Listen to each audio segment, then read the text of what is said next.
출애굽기 20장 17절 말씀 함께 합독합니다.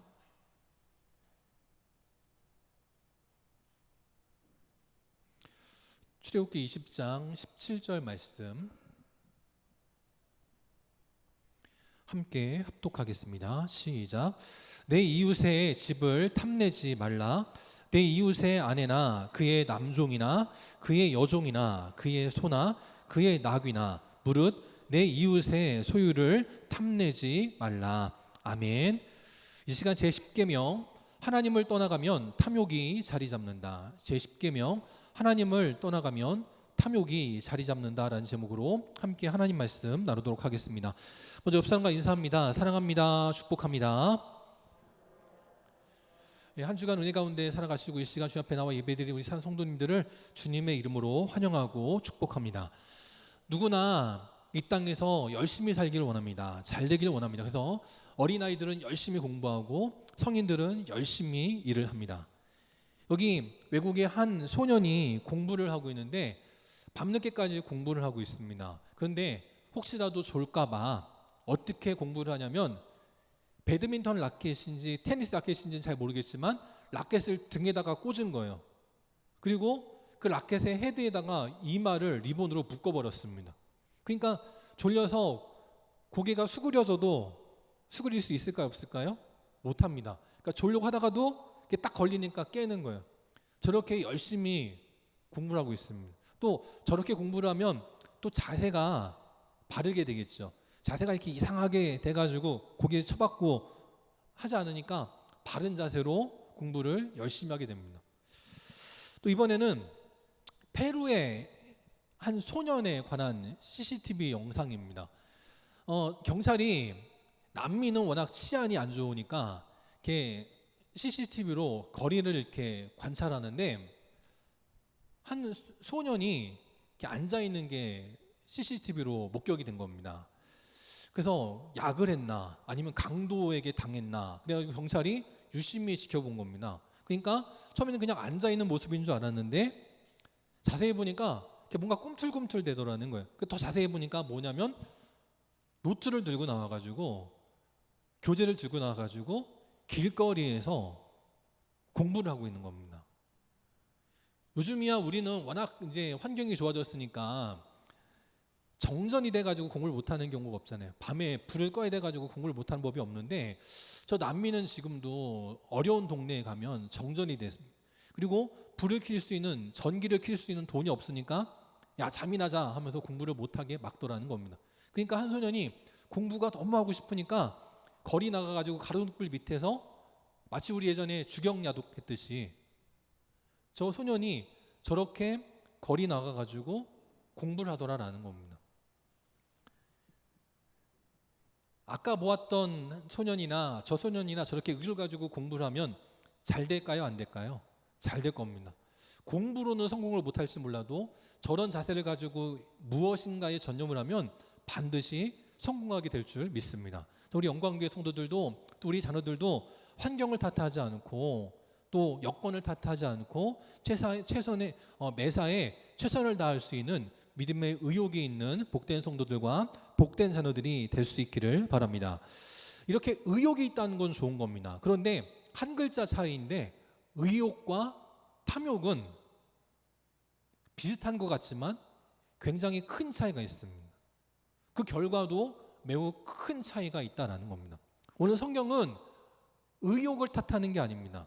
더 열심히 공부해야지, 더 열심히 일해야지, 더 열심히 신앙생활해야지, 이것을 가지고 나를 통해서 어려움 당한 사람들을 도와줘야지 라고 하는 의욕을 탓하는 게 아닙니다.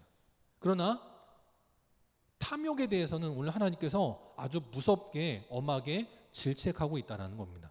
오늘 제10계명을 통해서 우리에게 주신 하나님 뜻이 무엇인지를 분명히 기억하고 나갈 때 내 삶에 하나님을 떠나감으로 내 삶의 가장 중요한 보좌에 탐욕이 자리 잡고 어둠의 세력이 자리 잡고 마귀가 틈타지 아니하는 귀하고도 복된 믿음의 성도들이 될 수 있기를 주님의 이름으로 축원합니다. 먼저 첫 번째, 우리 10계명을 보면서 우리가 무엇을 알아야 되느냐?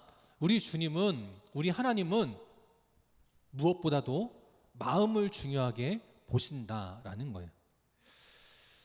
그래서 지난주 제9계명에서도 앞에 있었던 계명들과 대비되는 계명이다라고 말씀을 드렸었는데, 오늘 제10계명은 무엇보다도 대비가 되는, 대칭을 이루는 계명입니다.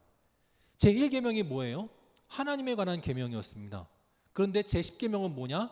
탐욕에 관한 계명입니다. 1계명부터 9계명까지는 하나님을 잘 믿어야 지킬 수 있는 계명인데, 하나님을 믿지 않으니까 우상을 섬기게 되고, 하나님의 이름을 내 맘대로 부르게 되고, 아무데나 그냥 망발하게 되고 남발하게 되고, 그리고 안식일은 전혀 지킬 생각이 없고, 부모님도 공경하지 않고, 또한 이웃에게 살인죄, 간음죄, 거짓말하는 죄, 도둑질하는 죄 아무렇게나 짓게 된다는 거예요. 왜요? 내가 더 많이 가지려고 그러고 내가 더 많이 움켜쥐려고 하는 그런 욕심들이 생기다 보니까 그렇게 되더라라는 겁니다. 오늘 말씀은 사실 15절에 나오는 이 계명과 비슷한 계명입니다. 그래서 제10계명은 굳이 이 계명이 들어갈 필요가 없는 계명이에요. 이미 하나님께서는 15절에 뭐라고 말씀하셨냐면 도둑질하지 말아라 라고 이미 우리에게 경고하신 적이 있습니다. 근데도 불구하고 하나님은 또다시 오늘 17절에 뭐라고 말씀하시냐면 탐내지 말라라고 또 말씀하십니다. 세상은요, 결과를 중요시 여깁니다. 도둑질을 하지 않았으면 그걸로 끝입니다. 근데 성경은 도둑질을 했냐 안 했냐 결과를 놓고 말하는 것이 아니라 우리의 동기를 보고 말씀하더라라는 거예요. 남의 것을 도둑질하고 싶은 마음, 남의 것을 내가 갖고 싶은 마음, 탐하는 마음, 탐욕, 그것이 있었냐 없었냐 그거를 중요시 여긴다라는 거예요. 그 세상에서는 살인죄를 저지르지 않으면 그 사람은 무죄입니다. 근데 하나님은 누군가를 죽이고자 하는 마음만 먹어도 그것은 죄가 됩니다. 간음을 저지르지 않으면 그 사람은 깨끗한 사람입니다. 근데 성경에서는 뭐라 말씀하냐? 예수님 말씀하시기를 누군가를 보면서 음욕을 품으면 이미 간음한 것이다 라고까지 말씀을 하세요. 세상은 행동을 보고 결과를 보지만 우리 하나님은 마음을 보신다라는 거죠. 그래서 골로새서 3장 5절에 보니까 뭐라고 말씀하냐면 땅에 있는 우리의 지체를 죽이라라고 말씀해요.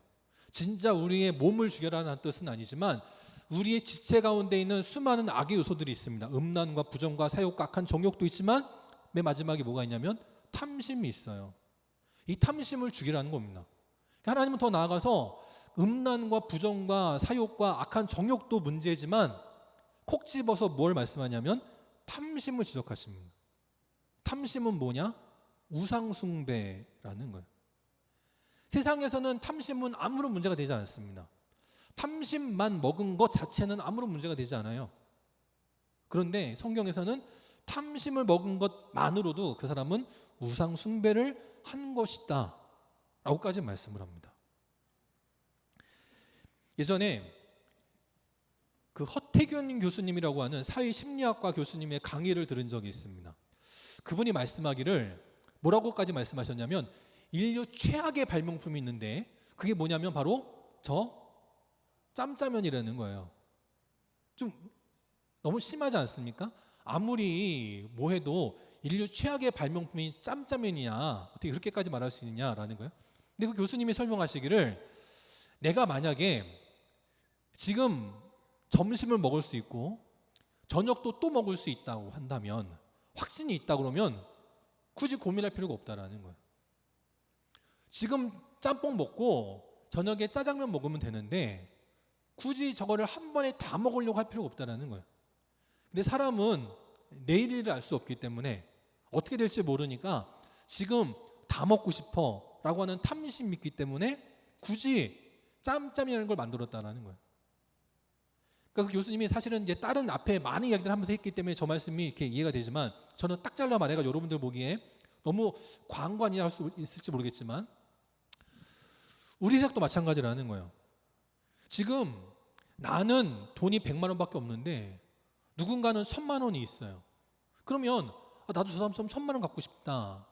그런 마음이 들 수 있죠.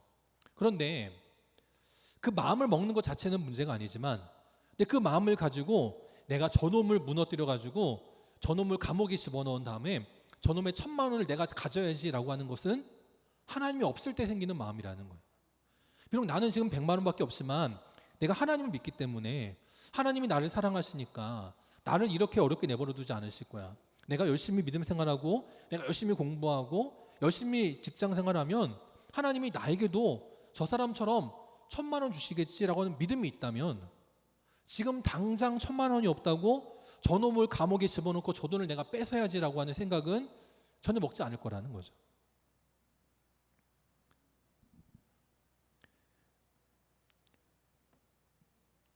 에베소서 5장 3절에 보니까 탐욕에 대해서 이렇게 말씀을 합니다.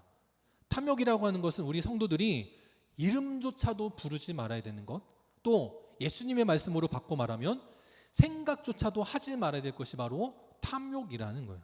이 탐욕이라는 것은 성도에게 마땅한 바다라고 말씀을 합니다. 또 5절에 뭐라고 말씀하냐면 탐하는 자는 어떤 자냐? 우상 숭배하는 자이고 그리스도와 하나님의 나라에서 기업을 얻지 못할 자다라고까지 말씀하고 있다라는 거예요.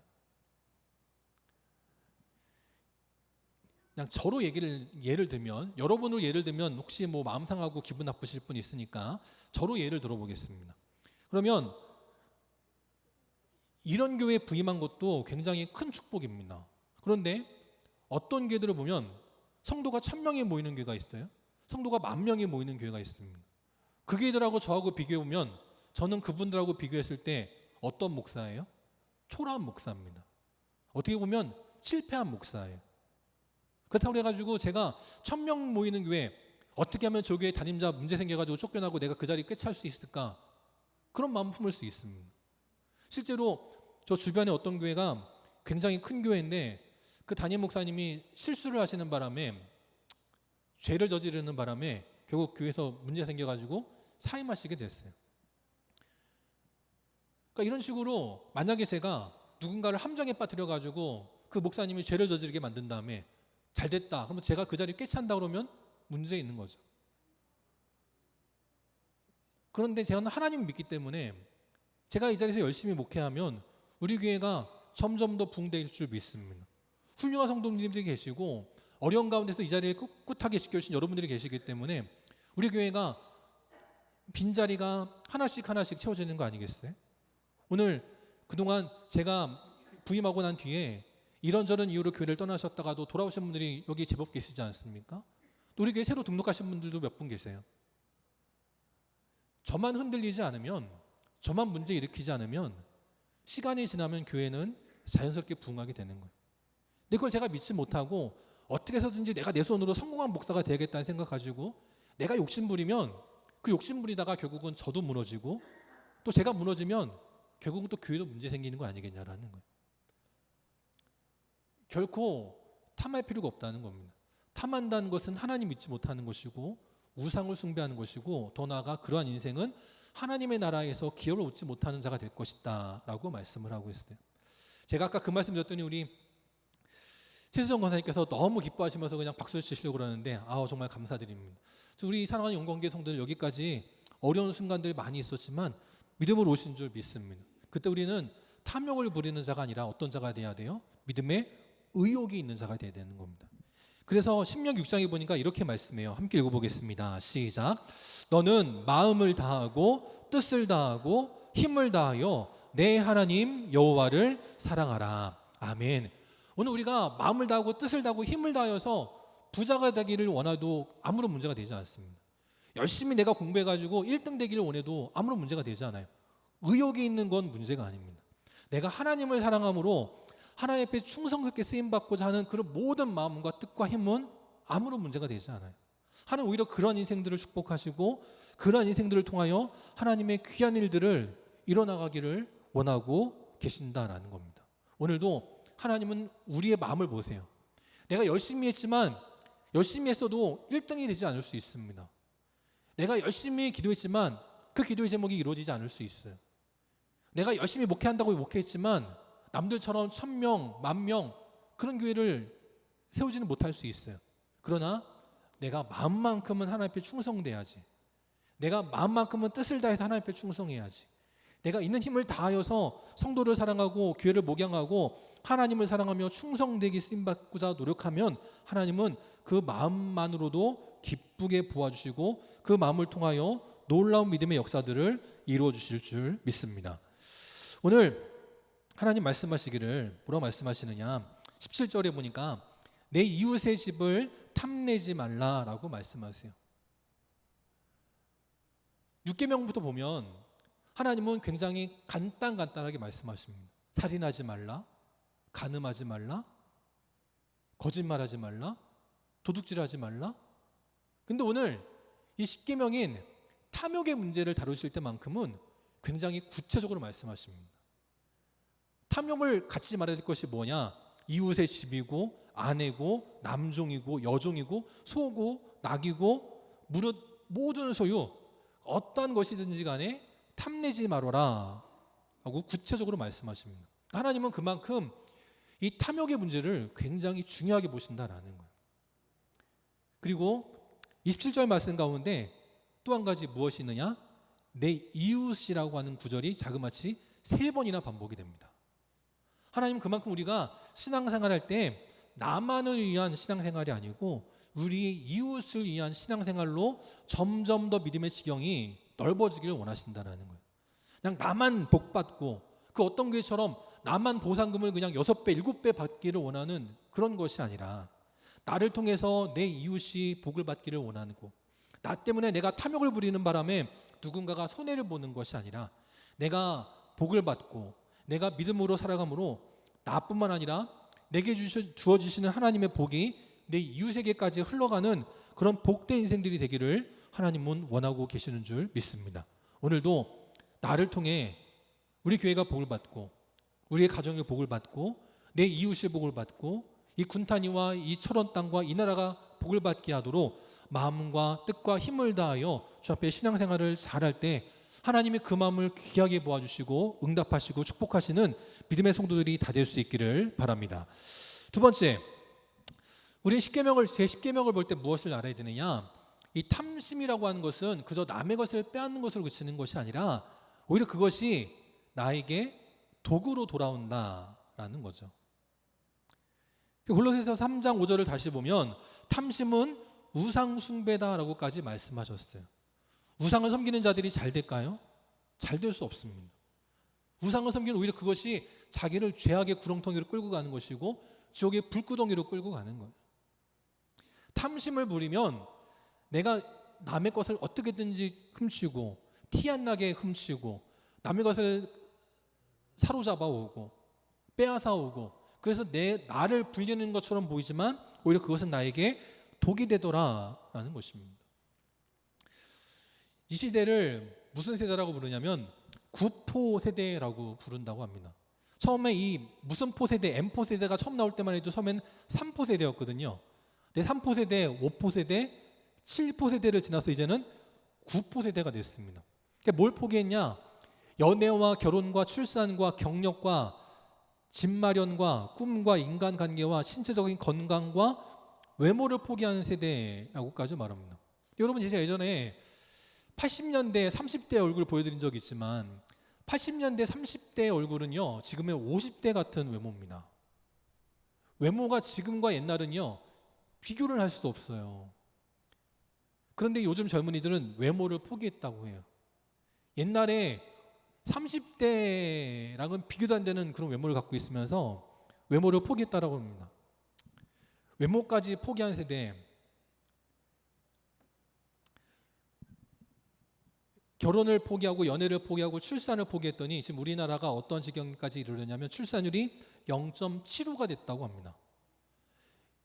인구가 줄지 않고 유지가 되려면 이 출산율이 2가 돼야 된대요. 그러니까 남자 여자가 결혼했으니까 둘이 결혼했으니까 자녀를 둘은 낳아야 현상이 유지된다는 겁니다. 1점대로 내려온 거는 뭐 아주 옛날이고 지금 우리는 0.75를 달성했다는 거예요. 출산율 세계 최저를 달성했습니다. 2007년도에 한 학년에 몇 명이었냐면 428명이 있었다고 하는데 7년이 지난 2014년이 되니까 428명이 몇 명으로 줄었냐면 112명으로 줄었고요. 또 그때 그 1학년 애들이 112명이 6학년이 됐을 때 5년이 지난 뒤 1학년 애들은 거의 10분의 1가량으로 줄었다라는 거예요. 지금 우리나라가 앞으로 어떻게 될지 모른다는 거예요. 그럼 애만 안 낳냐? 그게 아니고요. 통계청에서 낸 그 자료를 보니까 미혼 남녀의 이성교제 여부를 물었더니 결혼 안 하는 사람들 가운데 74.2%가 만나는 사람이 없다라는 거예요. 안 만나는 건지 못 만나는 건지는 나중 문제고 20살부터 45살이 안 된 미혼 남녀의 74.2%가 연애를 안 하고 있다라는 거예요. 연애를 포기했다는 겁니다. 지금 그런 시대를 살아가고 있어요. 왜 그러냐? 그들이 말하는 가장 큰 이유 중에 한 가지가 뭐냐면 집을 이야기합니다. 집을 살 수가 없다는 거예요. 집을 못 사니까 우리도 그러잖아요. 저 사람이 훌륭한 사람이라고 말할 때 마음이 착해, 믿음이 좋아, 그러면 사람들이 알아주지 않습니다. 내 딸내미가 어디 가서 남자를 데리고 왔는데 내세울 거라고는 믿음 좋은 거, 마음 착한 거 그밖에 없다고 그래요. 그러면 여러분 허락해 주실 거예요? 허락 안 해 주실 거예요? 허락 안 해 주실 거잖아요. 여기서는 다 믿음인 척 하시지만 그런 사익감 데리고 오면 돌아가라 그러실 거 아니에요? 누구를 좋아하시냐면 아파트 있다. 그러면 어서 오라고 그러고요. 주변에도 말할 거리가 많아요. 그 요즘 세대예요. 그러니까 집을 마련 못하면 결혼을 못하는 거예요. 그러니까 연애도 못하고 출산은 뭐 더더욱 꿈도 못 꾸는 그런 시대가 되어버렸다라는 겁니다. 그럼 왜 집이 이렇게 문제가 됐느냐? 전 그래서 언론을 저는 싫어해요. 이게 2022년도 21년도 이거 3월 지금 안 사면 안 된다 그러고요. 그 다음인 지난 4월 2022년도에는 무슨 기사가 나왔냐면 영끌 할까 말까 고민하는 사람들 지금 당장 사라 그런 기사였는데 1년은 지난 뒤 어떤 기사가 나왔냐면 영끌 할만했네 잘했다라는 거예요. 1년 사이에 집값이 껑충 뛰었다. 이 기사를 내보낸 이유는 뭐냐면 지금이라도 안 산 사람들은 빨리 사라라는 겁니다. 여러분 근데 2022년도 4월이 지난 뒤 어떤 일이 있었는지는 여러분 잘 아시잖아요.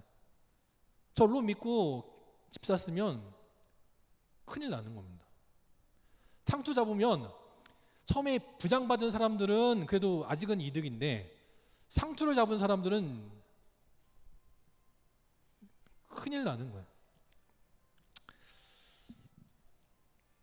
왜 그러냐? 왜 언론들이 왜 저러느냐를 분석해 보니까 그 언론사하고 언론사를 소유한 주주들하고의 관계를 놓고 보니까 나중에 유튜브로 보시든지 여러분 나중에 이렇게 인터넷에서 찾아보시면 다 나오는데 그 신문사나 방송사들마다 최대 주주 가운데 누가 있냐면 건설회사가 있는 거예요.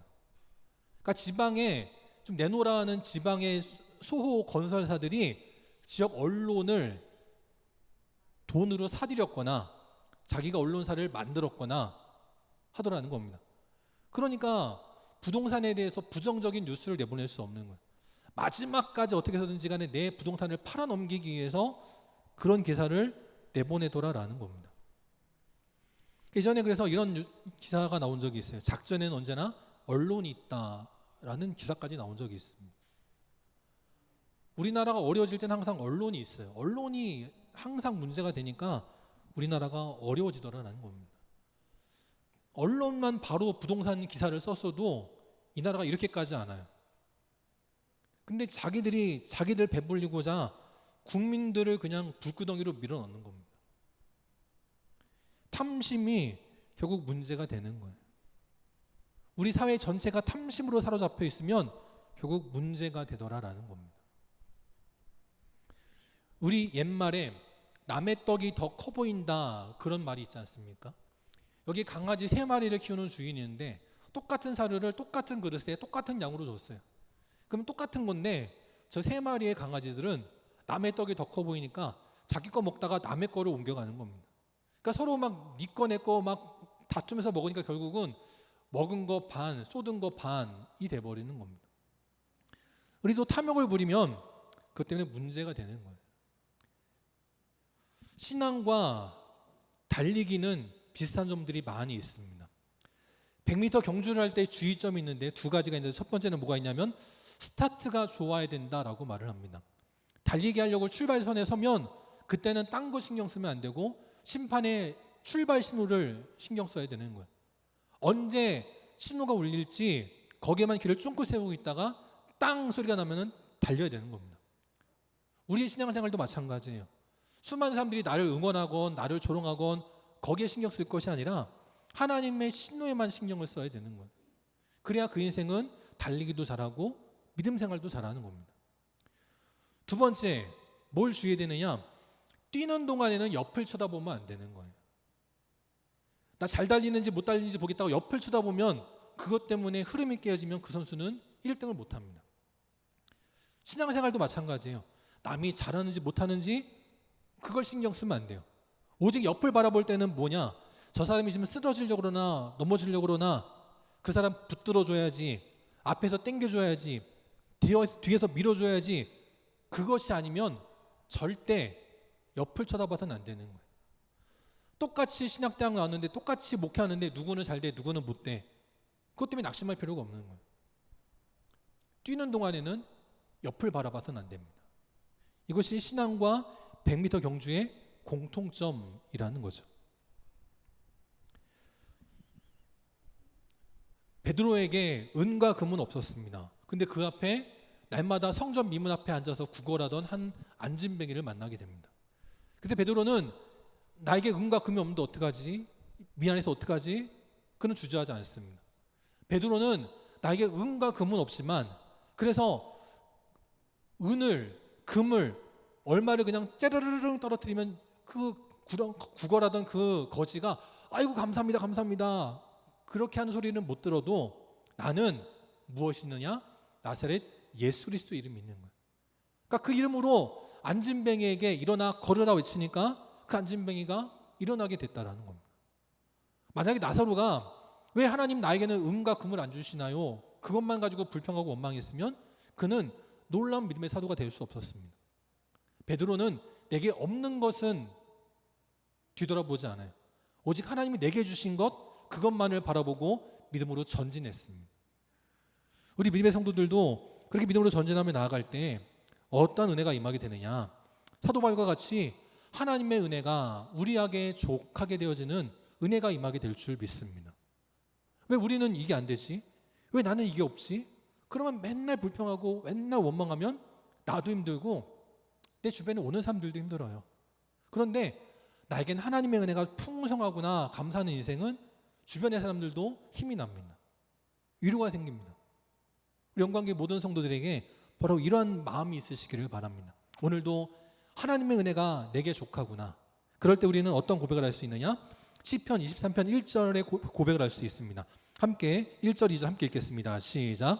여호와는 나의 목자시니 내게 부족함이 없으리로다. 그가 나를 푸른 풀밭에 누이시며 쉴 만한 물가로 인도하시는도다. 아멘. 지금 내 삶은 메마른 땅일 수 있습니다.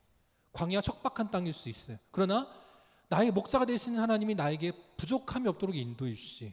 그 믿음 붙들고 오늘도 주님과 함께 주님께서 이리 와라 하시면 아멘하고 따라가고 저리 가자 할 때 아멘하고 따라가면 결국 우리는 푸른 풀밭 쉴 만한 물가로 인도하시는 하나님의 은혜와 축복이 임하게 될 줄 믿습니다. 세 번째 그리고 어떻게 되느냐? 우리가 탐심과 탐욕이 아닌 하나님의 은혜로 살아가려면 어떻게 되느냐? 말씀을 따라가는 인생이 돼야 된다라는 겁니다. 헬라어로 행복이라는 말은 두 가지 단어의 합성어인데 좋다라고 하는 말과 귀신이라고 하는 말이 합해진 겁니다. 내가 행복해지려면 귀신도 좋아, 귀신을 따라도 좋아. 그런 말이 합해진 단어가 바로 헬라어로 행복이라는 거예요. 그러니까 하나님보다도 행복 귀신이 더 좋아. 그래서 따라가는 게 바로 행복이다라는 겁니다. 내가 성공만 할 수 있다면, 내가 부자가 될 수 있다면, 내가 원하는 바를 이룰 수 있다면 귀신을 쫓아가도 좋아. 그게 세상이 바라는 행복이라는 거예요. 우리 옛말에 이런 말이 있죠. 뭐로 가도 서울만 가면 된다. 이런 말이 있습니다. 아주 안 좋은 말이죠. 어떻게 가든 서울만 가면 돼. 이것만큼 안 좋은 게 어디 있어요? 또 이런 말도 있습니다. 공부해서 남 주냐? 이런 말이 있죠. 공부 안 하는 자녀들에게 야, 공부해서 남 주냐? 열심히 공부해. 이런 말이 있습니다. 그것도 안 좋은 거예요. 하나님께서 우리에게 공부하게 하신 이유는 뭐냐면 나를 위해서만 주신 것이 아니라 나도 복받지만 나를 통해서 남도 복받게 하기를 원해서 하나님은 공부하도록 하셨다라는 겁니다. 우리는 그래서 세상의 사람들처럼 온갖 부정과 온갖 불법과 온갖 비리를 저질러도 서울만 가면 되지, 성공만 하면 되지, 그런 인생이 되어서는 안 될 줄 믿습니다. 또 나만을 위해서 살아가는 탐욕에 가득한 인생이 되어서도 안 될 줄 믿습니다. 우리 어떻게 나가야 되느냐? 바로 누가복음 9장 23절에 나오는 것처럼 날마다 자기를 부인하는 자들이 돼야 되는 거예요. 내가 더 맛있는 거 먹어야지, 내가 더 좋은 거 가져야지, 그러지 아니하고 나를 부인하는 겁니다.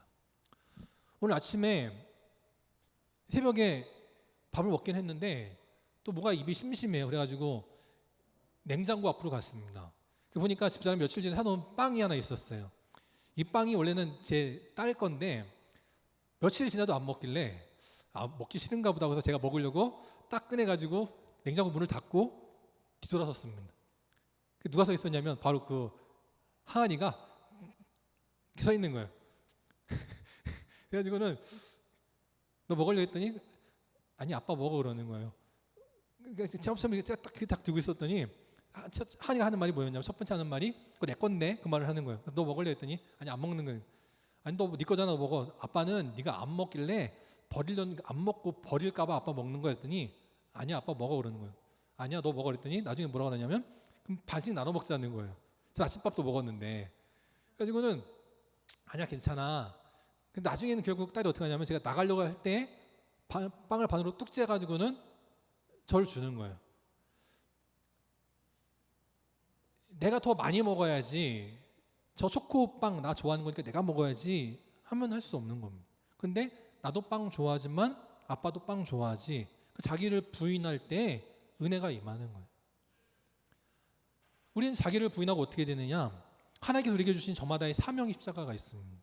그걸 지고 주님을 따를 때 우리에게는 탐욕은 사라지게 되고 그 빈자리를 하나님의 은혜와 사랑과 영광과 축복으로 채워나가는 복된 역사가 나타나게 될 줄 믿습니다. 그래서 어떻게 살아야 되느냐?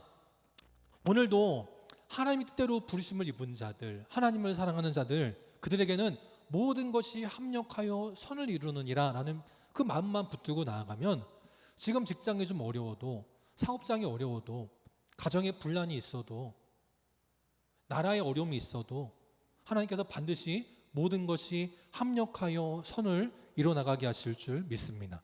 그때까지 우리 할 일은 뭐냐? 바로 고린도전서 1장 8절과 같이 주께서 우리를 우리 주 예수 그리스도의 날에 책망할 것이 없는 자로 끝까지 견고하게 하시리라. 이 말씀 붙들고 나아가야 되는 거예요. 지금 돈이 없다고 남의 것 탐욕 부리면 안 되고요. 지금 내 남편, 내 마누라가 마음에 안 든다고 그 아내, 남편에게 받지 못하는 사랑을 다른 사람에게 찾으려고 기웃거려도 안 됩니다. 내게 주어진 믿음의 자리가 내 욕심 같진 않아도, 내 성에는 차지 않을지라도 남의 것 기웃거리는 것이 아니라 하나님께서 오늘도 나로 하여금 책망할 것이 없도록, 부족한 것이 없도록 끝까지 견고하게 하시지, 그 믿음 붙들고 나가면 그 인생은 반드시 하나님 앞에 쓰임받는 귀한 믿음의 인생들이 되게 하실 줄 믿습니다. 예전에 아주 옛날에 나왔던 팝송 가운데 케세라세라라고 하는 팝송이 있습니다. 아마 여러분들 이 노래 아시는 분도 있지만 모르시는 분들도 아마 그 세라젬 광고를 들으신 분들은 아마 들었을 거예요.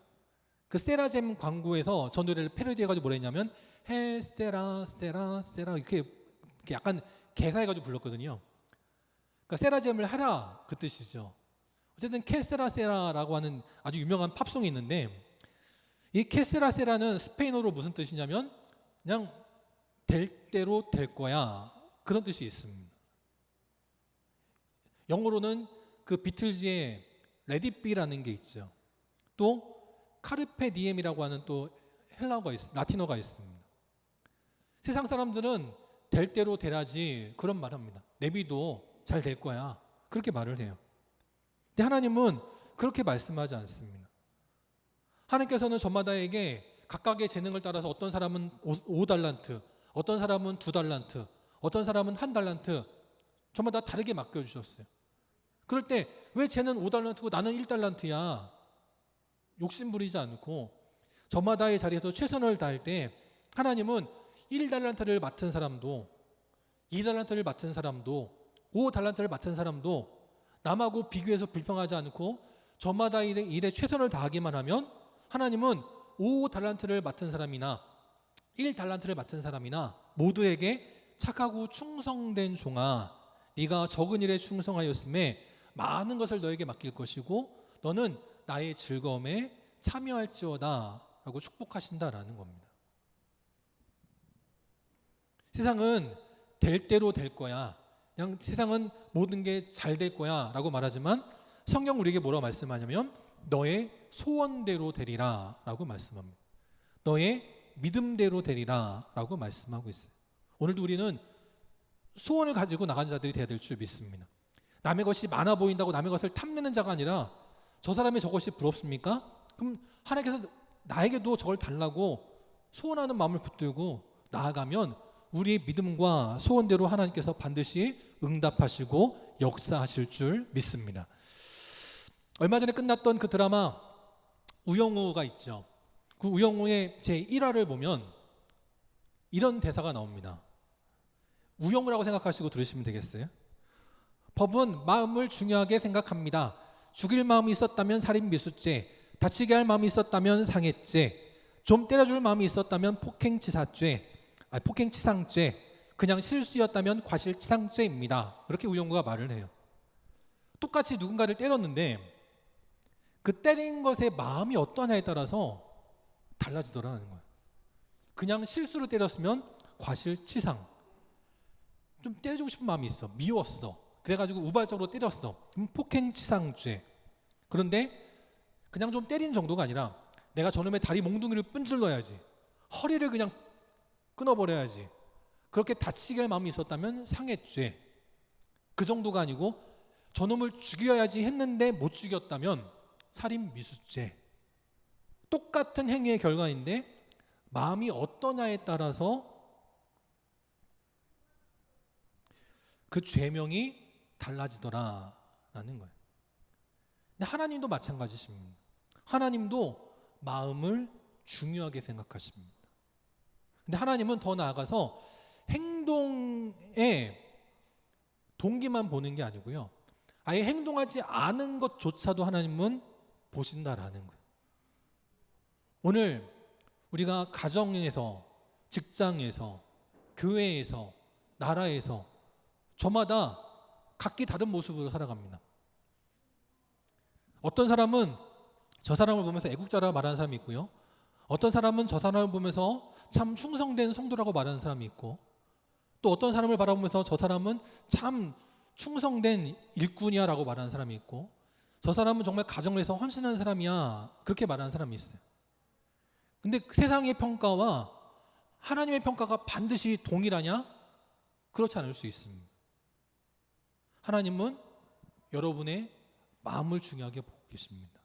비록 내가 누군가의 무언가를 훔치진 않았어도, 아니 반대로 내가 누군가를 죽일 마음으로 독약을 만들었는데 그 독약이 잘못 만들어가지고 암을 치료하는 치료자가 됐어도 세상은 오히려 그 사람의 결과를 보고 그 사람에게 노벨 의학상을 줄지는 모르지만 하나님은 그의 마음을 보시기 때문에 아무리 대단한 암 치료제를 만들었을지라도 그 마음의 동기가 악하다면 하나님은 그 사람을 죄인으로 책망하신다라는 거예요.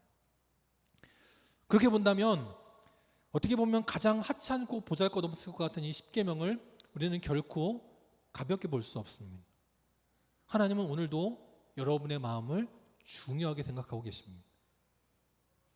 여러분의 마음에 따라 우리의 인생의 평가가 극과 극으로 나뉘어질 수 있습니다. 오늘도 세상 사람들의 보기에 따라 행하는 자가 아니라 오늘도 하나님의 보시기에 믿음의 합한 자로 살아가시는 우리 복된 교회, 복된 성도들이 될 수 있기를 바랍니다. 그러면 여러분의 섬김과 헌신을 통해서 우리 교회가 점점 더 좋은 소문 나는 교회, 우리의 소원대로 이루어지는 교회, 우리의 믿음대로 부흥과 축복을 누리는 복된 삶이 되게 하실 줄 믿고, 오늘 하루도 이 한 주도 남은 삶도 그렇게 충성되게 쓰임받는 우리 모든 믿음의 성도들이 다 될 수 있기를 주님의 이름으로 축원합니다. 다 함께 하셔서 찬송 218장 찬양하시고 축도로 예배 마치도록 하겠습니다. 218장 함께 찬양합니다.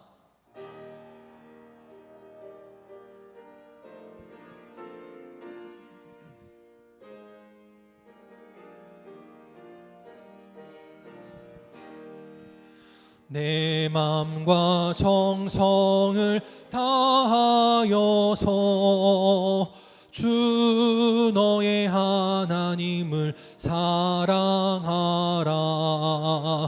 내 몸을 아끼고 사랑하듯 형제와 이웃을 사랑하라. 주께서 우리에게 명하시니 그 명령 따라서 살아가리. 널 미워 해치는 원수라도 언제나 너그럽게 사랑하라. 널 핍박하는 자 위에서도 진실한 마음으로 복을 빌라. 주께서 우리에게 명하시니 그 명령 따라서 살아가리. 나 항상 주님을 멀리하고 형제를 사랑하지 못하였다. 이러한 죄인을 사랑하사 주께서 몸버려 죽으셨다. 속죄의 큰 사랑 받은 이 몸 내 생명 다 바쳐 충성하리.